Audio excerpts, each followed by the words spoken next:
2-gun action challenge match at the KRVGA in February. I am, of course, as the rules allow for armored here, running a PDW instead of just a pistol. And yeah, makes up for being pretty mediocre at pistol. This first section, you have a few static steel, run back, drop mag, high value target, holster, pick up 2 kettlebells. We stole this from a stage the previous month in Vegas where you had to drag a dummy on a stretcher. We don't have a dummy or a stretcher, so we just carry 2 45-pound kettlebells over here. Once you get over here, you have the tires. You can shoot off of them, but the rules are simply must be touching the obstacle. So you can just post up on the ground next to it. I had a bit of an issue with my sling being a little tangled, and I spent way too long getting all this bipod and rifle deployed. Other than that big waste of time, which should have been better planned, but hey, shit happens, right? And then you have your rifle spinner right out there. It's like 60-ish yards away. Once I get all my stuff straightened out, rifle spinner goes over really, really quickly. No problem.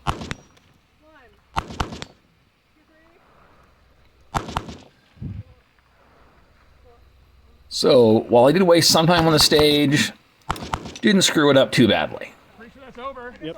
And you get a bonus if you spin the rifle spinner. Otherwise, you can just get 8 hits to clear it and not get a penalty. Now, this stage is remote brutality, as written.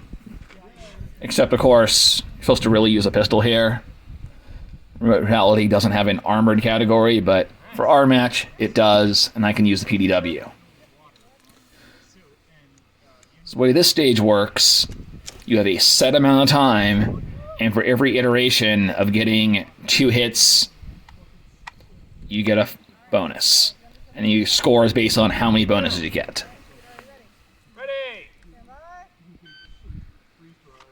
So that's get the 2 hits, table, move the weight, pick up the rifle, get 2 hits.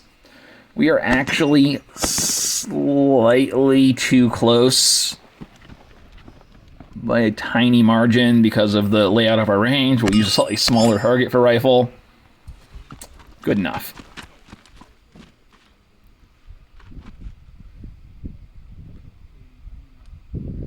I get through my iterations, get my bonus, do solidly okay on this stage. Counting. Yep, it's counting. You're about halfway.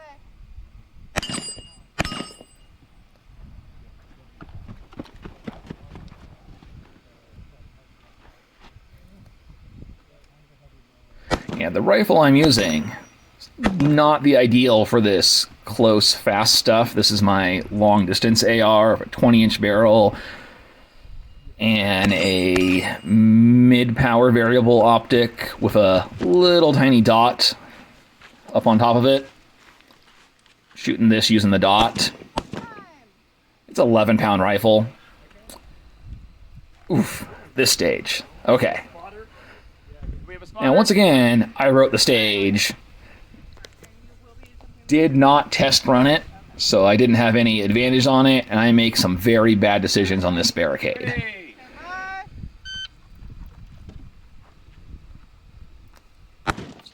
Now, the target's decent-sized target, 150 yards, no big deal. Using the dot.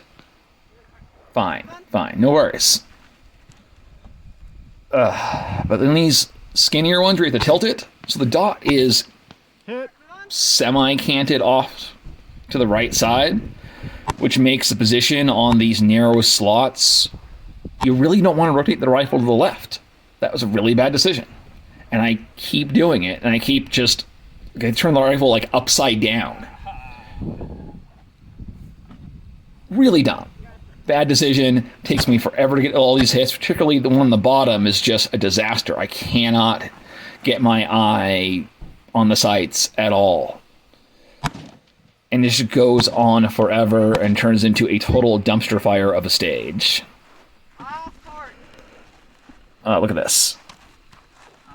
What am I even doing?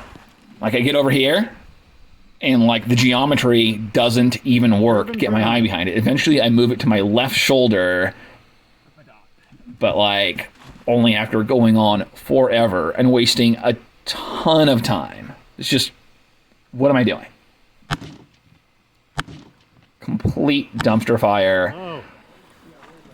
I just didn't wrap my head around how that dot, the way it's mounted on my rifle, interacts with the barricade, and I should have just been rotating around to the other side with the rifle rolled towards the right for all these. And I just didn't make that connection in the moment on the clock. And now I'm frustrated, flustered, tired, and I, for some reason, don't extend the legs on the bipod all the way and try to do this long-distance bonus hits on these targets out at 500, 400, and 300 yards. And with the magazines and plates on, I can't get low enough to get on the optic, can't hit the target, and just time out, having failed to accomplish anything at all. But this happens occasionally. You know, what can you do?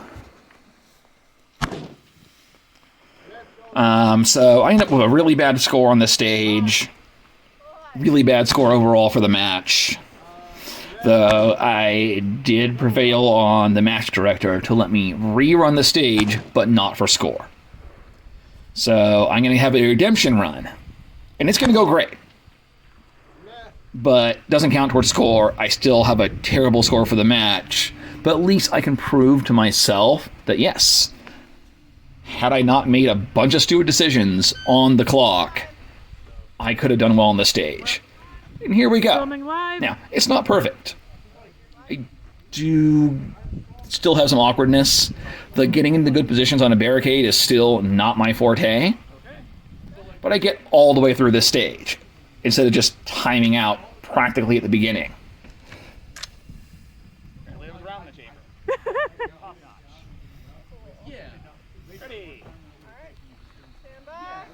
And we're going to see. So, the really big port, I can rotate it to the left, do a normal, slightly canted dot.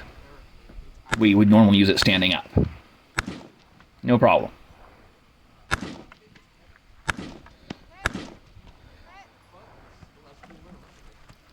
Though, I still rotate it to the left here, which was, I mean, I guess, did function.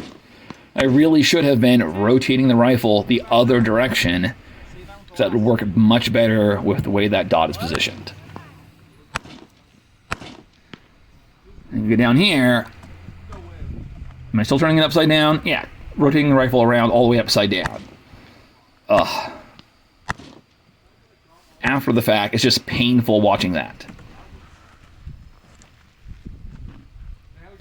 But I did gain a little bit of space on those narrow slots by, instead of putting the handguard in the slot, put just the barrel, because it's close enough that resting the barrel on there isn't a big problem.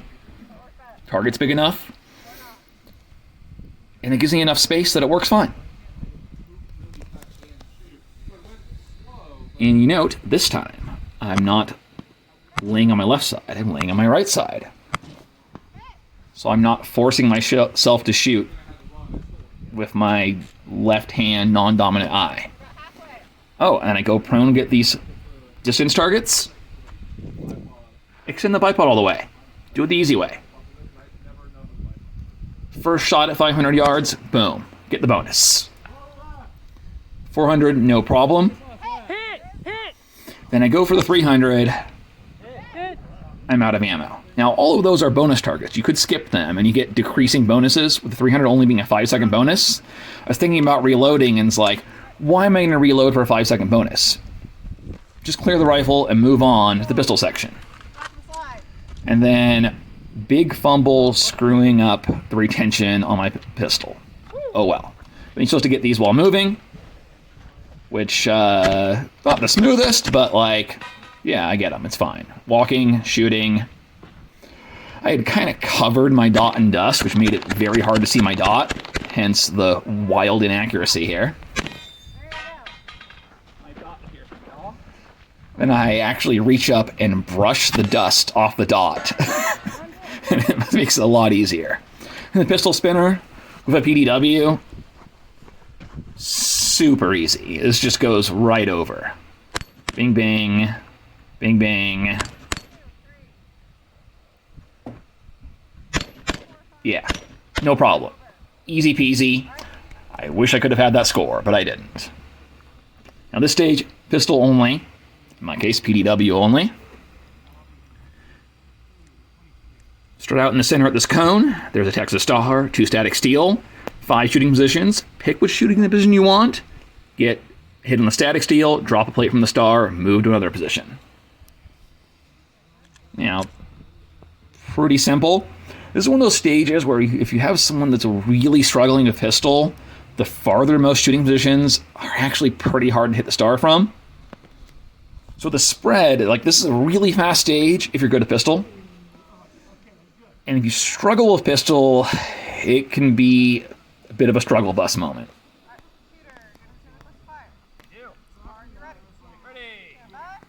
But with the PDW, pretty easy. Ding, ding, drop a plate. I'm going with the strategy of starting in the back, so I'll finish up close. That way, when the Texas Star is moving the most, I'll be the closest to it. But once again, PDW makes it pretty easy. And let's get closer. Just do better and better. Easy. The closest spot is here, because I didn't want to zigzag. Keep the running the minimum. But you're not very far back for this last shot. And it's still pretty damn easy. And that was a really, really fun match.